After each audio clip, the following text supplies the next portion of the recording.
हम्म। नमस्कार बच्चों, मैं Rajkumar Ram, TGT social science, JNV Godda, Jharkhand से। आज बच्चों भूगोल के जो है 4th चैप्टर वायु अर्थात एयर का अध्ययन करेंगे। बच्चों वायुमंडल मतलब वायु और मंडल। वायु मतलब हमारा जो है सबसे महत्वपूर्ण बात है, हमारी पृथ्वी की चारों ओर घनी चादर से घिरी हुई है, जो सभी जीव जंतु इसी वायु पर निर्भर है, जिसको हम वायुमंडल कहते हैं। वायुमंडल मतलब होता है इस मंडल में, पृथ्वी के जो है संपूर्ण मंडल में जो है जितने भी जीव जंतु जो है सांस लेते हैं उसे, और जो है वायु प्रदान करता है उसके साथ सबसे पहले है जो है वायुमंडल। वायुमंडल मतलब पृथ्वी के ऊपर एक मंडल है, विभिन्न गैसों का मंडल है, जिस गैसों के तहत हम सांस लेते हैं, जीव जंतु श्वास लेता है, जिससे जीवन सुचारू रूप से चलता रहता है। अब बच्चों आइए, वायुमंडल हमारी पृथ्वी की चारों ओर घनी चादर की तरह है। हमें ये चादर क्या करती है? हमें सुरक्षा प्रदान करती है। क्या सुरक्षा प्रदान करती है? सभी जीव जंतु इसी वायुमंडल पर निर्भर है। यह हम सांस लेने के लिए वायु प्रदान करता है, और साथ ही साथ सूरज की कड़े धूप, ठंड, हानिकारक प्रभाव से रक्षा भी करता है। मीन्स वायुमंडल क्या करता है? हमारा एक जो है सुरक्षा कवच है पृथ्वी के ऊपर, जो हमें जो है ऑक्सीजन या पेड़ पौधा के लिए कार्बन डाइऑक्साइड उपलब्ध कराता है। साथ ही साथ हमें जो है धूप से, ठंड से, हानिकारक गैस से जो है रक्षा भी करता है। बच्चों अब हम आज आपको है वायुमंडल के बारे में, वायुमंडल की जो है वायुमंडल की संगठन मतलब आखिर वायुमंडल में जो है कौन कौन सा गैस होता है, क्या इसमें इम्पोर्टेंट है, किस गैस की सबसे अधिक मात्रा है, वो हम बताएंगे। तो वायुमंडल में सबसे पहले जो है वायुमंडल से हम सांस लेने के काम करते हैं। बहुत इंपॉर्टेंट है, सांस लेते हैं। ये वायुमंडल में बताओ बच्चे कौन कौन से गैसें हैं? बहुत अच्छा।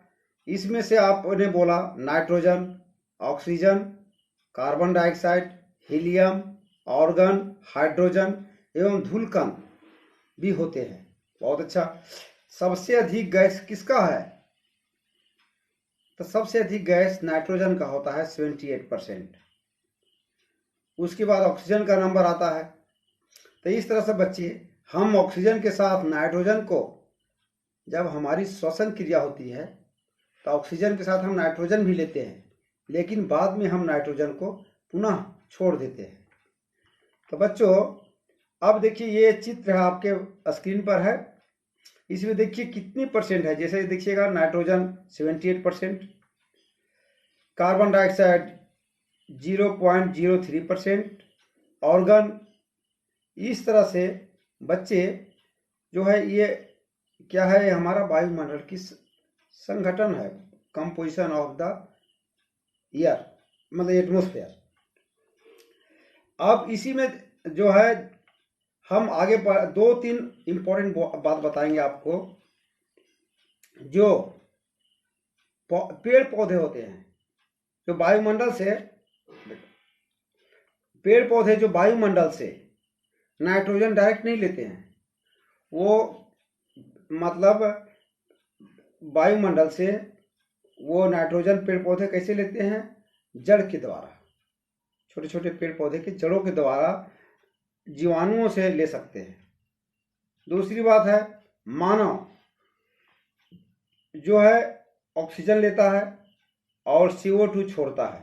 उस CO2 को पेड़ पौधे लेते हैं। उसी CO2 एवं प्रकाश की उपस्थिति में प्रकाश संश्लेषण होता है और इसी ऑक्सीजन को छोड़ता है, जो मानव द्वारा लिया जाता है। बच्चे देखो, जो है मानव और पेड़ पौधों एक दूसरे से मतलब जो है बहुत अधिक संबंधित है। हम ऑक्सीजन छोड़ते हैं, हम ऑक्सीजन लेते हैं, कार्बन डाइऑक्साइड छोड़ते हैं, वो पेड़ पौधा लेता है, पेड़ पौधा ऑक्सीजन छोड़ता है, मानव लेता है। अब बच्चे आपको देखिए स्क्रीन पर एक दिया गया है जो है वायुमंडल की संरचना का फोटो है। देखिए आपने, बहुत अच्छा है। वायुमंडल यहाँ दिया गया है, किलोमीटर में भी है। और कौन कौन से वायुमंडल हमारे यहाँ, मतलब हमारा पृथ्वी के ऊपर 1 लेयर, 2 लेयर, 3 लेयर, इस तरह से कर करके हमारा लेयर जो बना है उसको कहते हैं हम वायुमंडल की संरचना। देख लिए बच्चे, अच्छे से देखिए। सभी में एक्टिविटी दिया हुआ है जो कौन सा वायुमंडल में किस लिए इंपॉर्टेंट है। अब बच्चे हम आपको बताएंगे, वायु देख लिए। अब देखिए वायुमंडल में सबसे निचली परत जो पृथ्वी के से सटा हुआ ऊपर, जिसको हम क्षोभ मंडल बोलते हैं, जो जमीन से 13 किलोमीटर ऊंचाई होती है। वायु, हम इसी में सबसे अधिक वायु, मतलब वायु से सांस लेते हैं, मतलब ऑक्सीजन अधिक से अधिक उपलब्ध रहती है। और ये क्षोभ मंडल में वर्षा भी होता है, कोहरे पड़ता है, ओलावृष्टि होता है और बिजली भी कड़कता है। तो इसलिए हम ये क्षोभ मंडल मानव सबसे अधिक जो है इसी मंडल में जो है सबसे अधिक क्रियाकलाप के कार्य करती है। तो बच्चे देखिए क्षोभ मंडल ये जमीन से बहुत कम ही दूरी है, 13 किलोमीटर तक है। जहां पर आप देखा होगा जो क्षोभ मंडल में सभी जितने भी है वर्षा होना या कोहरा पड़ना, ओला पड़ना, बिजली कड़कना, ये सभी क्षोभ मंडल में होता है। ठीक है बच्चे, हो गया। और दूसरी मंडल हम बोलते हैं समताप मंडल। आप देखिए बच्चे 13 से 50 किलोमीटर की ऊंचाई में तक होती है इसकी। ये मंडल जो है, जब हम लोग बच्चे समताप मंडल में जाएंगे तो वहां देखेंगे जो इसमें 2 चीजें हैं, बादल एवं मौसम से मुक्त होती है। बादल कुछ भी नहीं होता, एकदम क्लियर होता है। इसी के नीचे बादल होता है, जहां इसलिए इसी मंडल में हवाई जहाज की परिचालन होती है। इसकी ऊपरी मंडल में ओजोन परत है। जो ओजोन परत क्या करता है भाई, जो ओजोन परत हमें हानिकारक गैस से बचाता है, हमें रक्षा करता है। तो देखिए बच्चे, समताप मंडल में सबसे इंपॉर्टेंट बात है जो इस मंडल में बादल और मौसम से रहित बादल नहीं होता है, और इसी कारण जो है हवाई जहाज यहाँ परिचालन होता है। और दूसरी है बहुत ही इंपॉर्टेंट गैस है ओजोन गैस, जो हानिकारक गैस से हमें बचाता है। तीसरी लेयर बच्चे मध्यमंडल। ये मध्यमंडल 50 से 80 किलोमीटर तक ऊंचाई पर होती है। ये कितने बच्चे, 50 से 80 किलोमीटर तक ऊंचाई होती है। इसमें जो है उल्का पिंड इस परत में जब पृथ्वी के गुरुत्वाकर्षण केंद्र में आती है तो वो जलने लगता है। आपने बच्चे देखा होगा रात में, जो आपने सुना होगा तारा टूटता हुआ, ये तारा टूटता हुआ नहीं है, तो उल्का पिंड हमारे पृथ्वी गुरुत्वाकर्षण के कक्ष में आने के कारण वो जलने लगता है, जिसको हम कहते हैं उल्का पिंड। तो ये बच्चे मध्यमंडल बोलते हैं। अब चौथा है वायुमंडल। इसकी जो है वायुमंडल की ऊंचाई है 80 से 400 किलोमीटर तक होती है। इस परत में जैसे जैसे हम बढ़ते हैं तापमान अधिक तीव्रता से भी बढ़ता है। इस मंडल में जो है सबसे इंपॉर्टेंट है, आप अभी मोबाइल या रेडियो जो है का उपयोग करते हैं। रेडियो संचार में पृथ्वी से, मतलब हम यहाँ से भेजते हैं और इसी मंडल से वापस हम भेजते हैं, आप तक पहुँचता है। इसको इस तरह बोल सकते हैं, इस मंडल में रेडियो संचार में पृथ्वी में प्रसारित रेडियो तरंग परावर्तित कर देती है, मतलब उस लेयर में जा करके वहां से पुनः नीचे आ जाता है।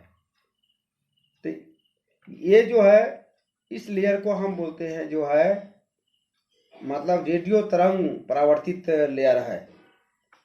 ठीक है बच्चे।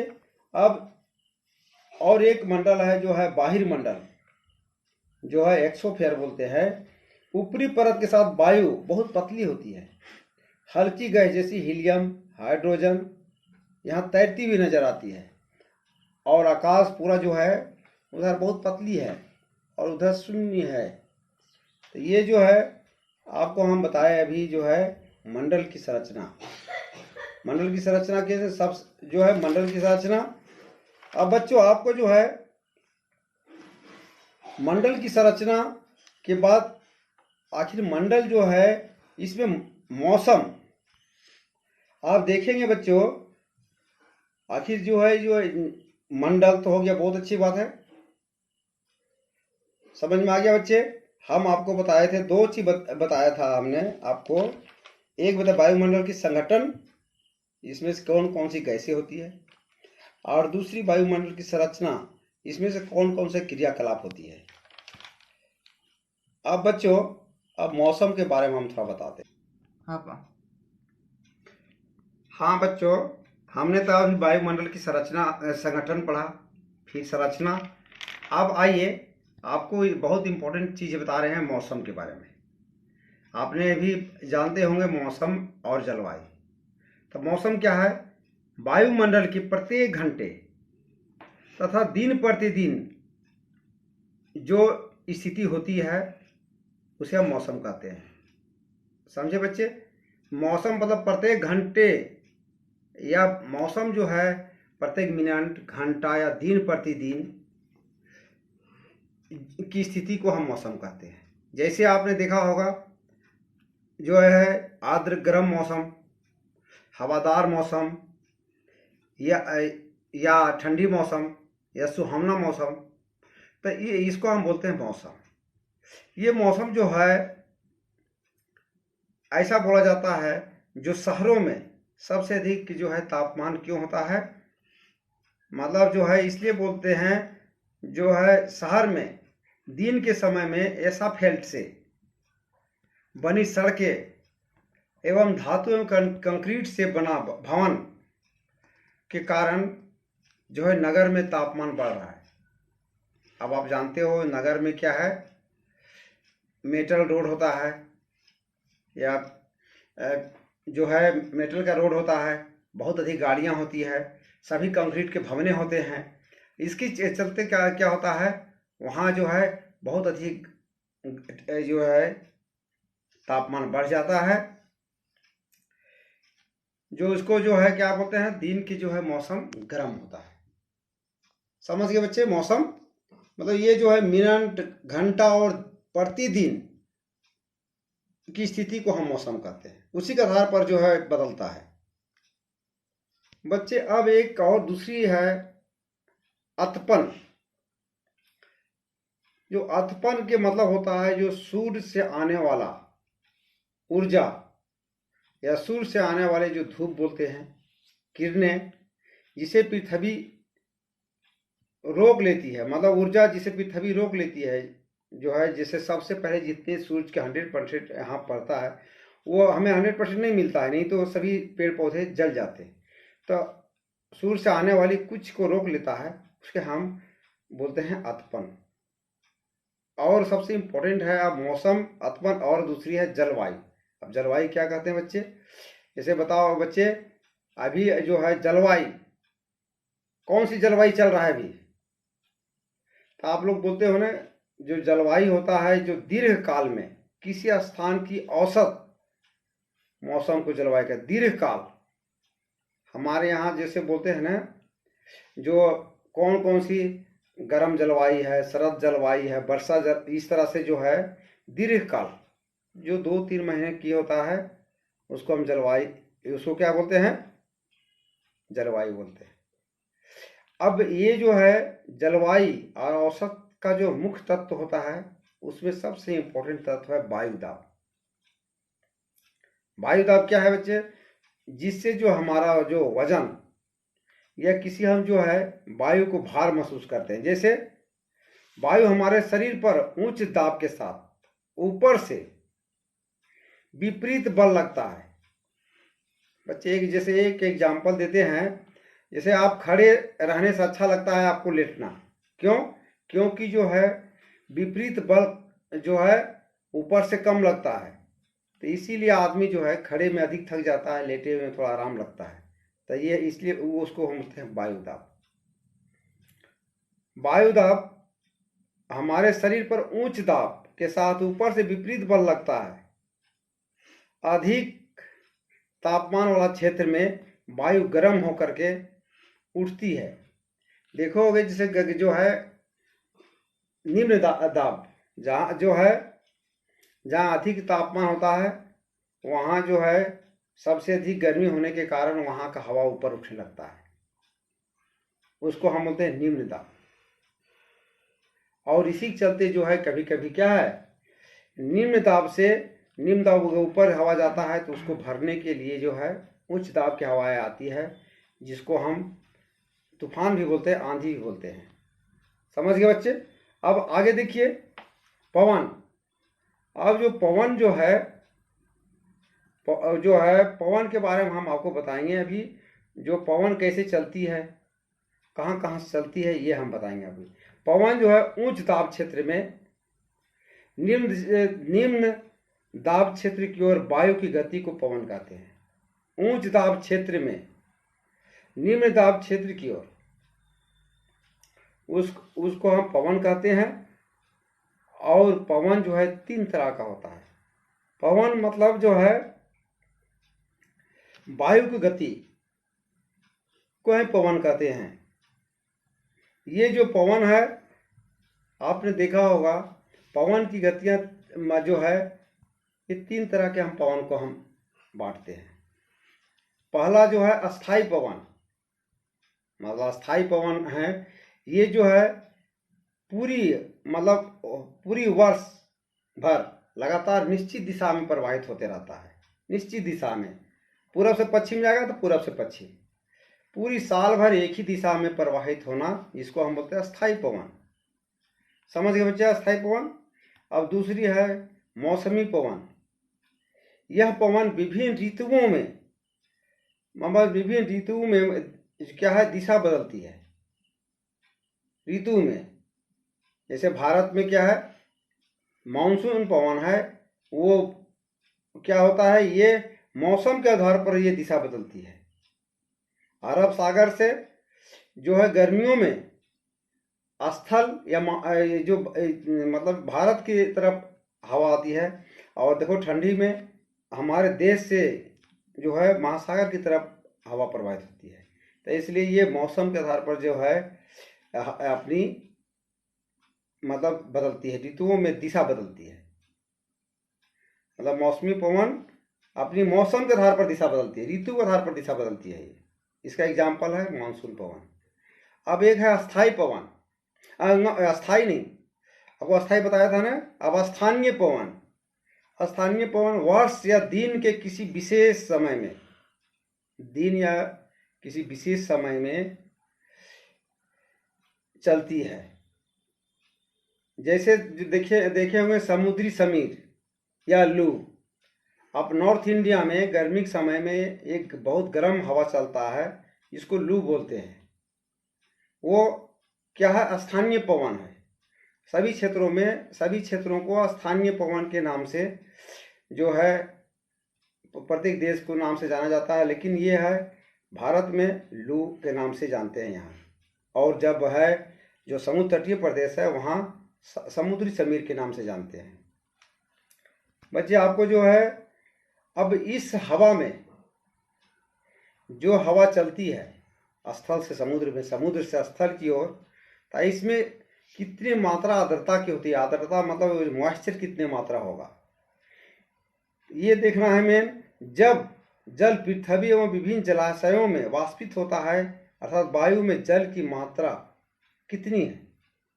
कभी कभी देखोगे बच्चे, भारत में पूरब से जो हवा आता है उसमें बहुत अधिक जल की मात्रा होता है, तो हम लोग क्या बोलते हैं, बहुत अधिक मॉइस्चर है हवा में, तो उसको हमको बोलते हैं आर्द्रता।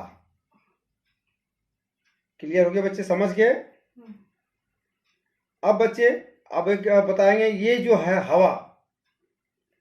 हवा जब जो है हवा में कितनी पानी की मात्रा है, जब वो जो है किसी क्षेत्र में अधिक संगठित होगा तो हो सकता है वर्षा करा सकती है। तो वर्षा के बारे में हम थोड़ा चर्चा करते हैं बच्चे। वर्षा का होता कैसे है? जब समुद्री या जो है आर्द्रता वाला हवा निम्न दाब की ओर जब प्रवाहित होता है तो वो जो हवा है, सो आप देखो यहाँ वर्षा का हमने फोटो दिखाया है आपको। 3 तरह के जो वर्षा होता है, सबसे पहले चक्रवर्तीय वर्षा, पर्वतीय वर्षा और संवहनीय वर्षा। वर्षा की एक ही सबसे है, वर्षा होता कैसे है?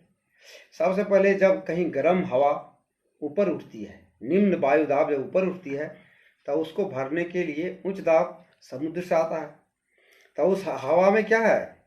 उसमें पानी की मात्रा है, आर्द्रता है, और वो एक निश्चित ऊंचाई पर जा करके वो संगठित होने लगता है, और संगठित होने के बाद जब बहुत अधिक जो है बादल में परिवर्तित जो आता है, भारी होने के बाद वर्षा कराता है।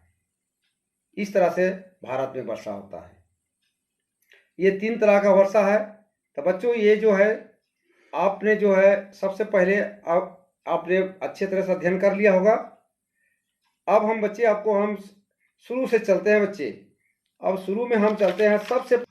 हाँ बच्चों, हमने तो पूरा पढ़ लिया है वायुमंडल के बारे में आपको। अब पुनः एक बार इसको जो है रिवीजन हम करते हैं। सबसे पहले जो है वायु जो चैप्टर में वायुमंडल क्या है? पृथ्वी जो है सबसे एक यूनिक प्लैनेट है, और इसके ऊपर जो है पृथ्वी के चारों ओर एक घनी चादर की तरह वायु हमारा जो है क्या कर रहा है? सुरक्षा कर रहा है। किससे सुरक्षा कर रहा है? ये धूप से, ठंड से, या हानिकारक गैसेस से। और साथ ही साथ ये वायुमंडल जो है, इसी वायुमंडल में बहुत से अनेकों गैस भी है जो हमें क्या करता है? जीवन भी प्रदान करता है, और जिससे मतलब यहाँ पेड़ पौधे जीव जंतु सभी अच्छे से विकसित हो रहे हैं। तो ये बच्चों जो है हम वायुमंडल पर जो है हम लोग निर्भर हैं।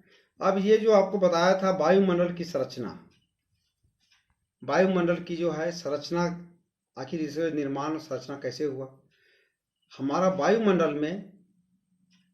वायुमंडल अनेक गैसों से ये संगठित हुआ है, जिसमें से जो है सबसे पहले आपको nitrogen, oxygen, carbon dioxide, organ, helium और हाइड्रोजन है। और इन्हीं से जो है वायुमंडल का संगठन बना है। अब इसमें जितने भी गैस है, जैसे ऑक्सीजन, ये जितने भी ऑक्सीजन है ये मानव जाति जीव लेते हैं। मानव जाति के लिए है, जितने जीव है वो लेते हैं। CO2 पेड़ पौधे लेते हैं। तो इस तरह से बच्चे। और अब बात रही नाइट्रोजन की। बात रही नाइट्रोजन आखिर जो है आदमी भी लेता है, लेकिन बाद में नाइट्रोजन को क्या करता है? छोड़ देता है। पेड़ पौधे भी नाइट्रोजन लेता है, लेकिन डायरेक्ट नहीं ले सकता है। वो पेड़ पौधे को जड़ से या दूसरे जीव से लेता है। बच्चे ये क्लियर हो गया। इसकी संगठन क्या है? सबसे पहले वायुमंडल, उसके बाद इसकी संगठन, कौन कौन सी गैसें हैं, गैस की क्या इंपॉर्टेंस है। और तीसरी जो है, यहाँ एक बात और जो है, जो यदि पृथ्वी में CO2 या जो है CFC क्लोरोफ्लोरोकार्बन की मात्रा बढ़ती है तो यहाँ पृथ्वी क्या होगा? गर्म होगा। हमारा वायुमंडल गर्म होगा, जिसको आपने पढ़ा होगा, जो है ग्लोबल वार्मिंग हो रहा है हमारा अर्थ। मतलब ग्लोबल मतलब पूरा अर्थ गर्म हो रहा है। ये भी थोड़ी सा समझ लीजिए। अब बच्चे हम आप देखे हैं वायुमंडल की संरचना। आप जो है वायुमंडल की जो है आप देखा होगा संरचना। इस जो है वायुमंडल में आप देखो, पहले फोटो वायुमंडल की संरचना का फोटो एक तो हमने दिखाया है, वो देखिए इसमें बहुत सा मंडल है। आप देखिए सबसे पहले क्षोभ मंडल को आपको बताया था, जमीन से 13 किलोमीटर ऊंचाई पर होता है। और इसमें सबसे अधिक ऑक्सीजन होती है। इस मंडल में वर्षा, कोहरा, ओलावृष्टि और जो बिजली कड़कना, ये सभी क्रियाकलाप इस क्षोभ मंडल में होता है। दूसरी मंडल समताप मंडल, जो 1350 किलोमीटर तक होता है। ये मंडल क्या है, बादल और मौसम से रहित है, मतलब इसमें बादल नहीं होता है। इसमें जो है हवाई जहाज के लिए बहुत अधिक जो है सुगम परिचालन होती है इसमें। इसी के ऊपर, इसी में ऊपरी परत में एक जो है परत होती है जिसको हम बोलते हैं ओजोन परत, जो है ओजोन गैस बोलते हैं, ओजोन परत, जो क्या करता है, हमें सूरज से हानिकारक जो किरणें आती है उसको वो फिल्टर करता है, वो रिफाइन करके हम तक पहुंचाता है। तीसरी है मध्य मंडल, 50 से 80 किलोमीटर तक ऊंचाई होती है। इसमें उल्का पिंड जब पृथ्वी के जो है गुरुत्वाकर्षण केंद्र में आता है तो वो जलने लगता है। तो बच्चे ये बताया था हमने भी। वायुमंडल जो 80 से 400 किलोमीटर तक, इस मंडल में सबसे अधिक दो ही चीज विशेषता है। वायुमंडल में जैसे जैसे हम ऊपर जाते हैं गर्मी बढ़ता चला जाता है, और इस मंडल में से सबसे महत्वपूर्ण बात यह है जो रेडियो का, हम सभी जो विश्व में रेडियो, मोबाइल, इसी मंडल से सभी का जो है लाभ मिल रहा है, पर ये उनका तरंग परावर्तित कर दिया जाता है। और तीसरी है बाहिर्मंडल, ऊपरी परत के वायु पतली होती जाती है, और इसमें जो है दो तरह से गैसें होता है, हीलियम और हाइड्रोजन। तो इस तरह से बच्चे ये बहुत इंपॉर्टेंट है जो है वायुमंडल की संरचना। अब हमने आपको बताया था मौसम। मौसम मतलब जो है प्रत्येक घंटा तथा दिन या प्रतिदिन की स्थिति को हम मौसम कहते हैं। जैसे अभी बोल कैसा मौसम है, फिर तुरंत अरे मौसम खराब हो गया, तो ये जो है घंटे, दिन, प्रतिदिन की स्थिति को मौसम कहते हैं। जैसे गर्म मौसम, हवादार मौसम, ठंडा मौसम, कड़ाके की ठंड मौसम, इस तरह से हम बोलते हैं ना। लेकिन कभी कभी शहरों में जो है तापमान बढ़ जाता है। क्यों? क्योंकि जो है वहाँ ऐसा फील्ड या कंक्रीट का रोड जो होता है, या कंक्रीट का घर भी होते हैं, या बहुत सा परिवहन होता है, जिसके चलते जो है वहाँ CO2 की मात्रा अधिक बढ़ जाती है, जो तापमान बढ़ जाता है। तो मौसम हो गया क्लियर बच्चे, समझ गए।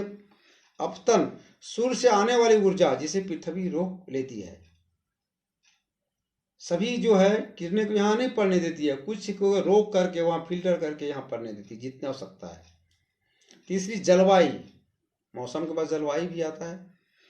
दीर्घ काल में किसी स्थान पर, औसत मौसम को जलवायु कहते हैं। दीर्घ काल में किसी स्थान पर औसत मौसम जो 2-3 महीना, 4 महीना रहता है, तो इसको हम जलवायु बोलते हैं, लंबा अवधि तक। इन मौसम और जलवायु में प्रमुख कारण होता है वायुदाब। देखिए वायुदाब है हमारे शरीर पर उच्च दाब साथ ऊपर से विपरीत बल लगाता है। अधिक तापमान वाला क्षेत्र में वायु का जो है स्वभाव होता है, क्या होता है स्वभाव, वो जो है निम्न जो है वायुदाब ऊपर उठता है और उसको भरने के लिए उच्च वायुदाब आती है।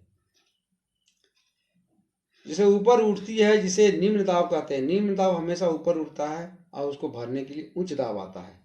आगे बताते हैं बच्चे, ये भरने के लिए आएगा तो कौन सा बोलेंगे इसको, सबसे पहले बोलेंगे इसको कौन कौन सा, पवन है, पवन ही आएगा ना। अब उच्च दाब क्षेत्र में निम्न दाब क्षेत्र की और जो है वायु की गति को पवन कहते हैं।